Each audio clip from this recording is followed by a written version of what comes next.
Now, this question is not 100% worded well. And so that is, I got it wrong. I had to ask Riki and say, how do you do this problem? And it was just because I read the question wrong. So it's easy to do it. I don't think it's worded very well, but it's still a good question.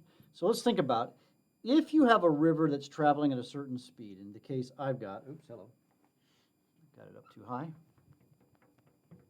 If you have a river and it's traveling at a certain speed, in my case it's 0.48 meters per second, and somebody can swim at 1.78 meters per second, what percentage, and they're going to swim down some distance and then back again against the current, with the current, and then against the current.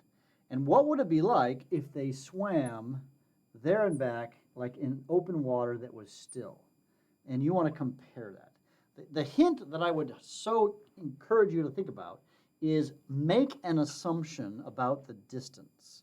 It says some distance. You say, well, they didn't give me the distance. Make a number up.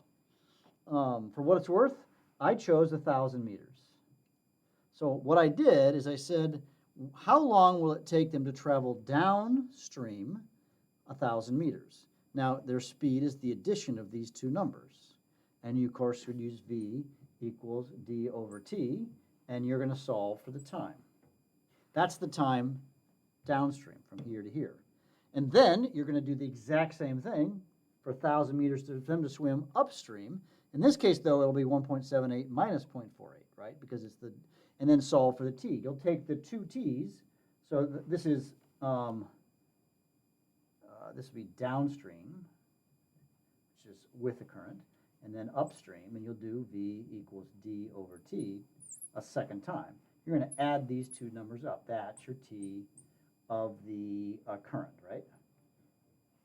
And then for still water, of course, they travel at 1.78 meters per second for 2,000 meters, 1,000 up, 1,000 back, and solve for that time. You'll have a second time, and that's going to be the time of with a still, let's say. And then to do what percentage, it's like a percent error problem, you would take t of the still minus t of the current system, current, divided by t of the still times 100. And that's how you'd solve the problem.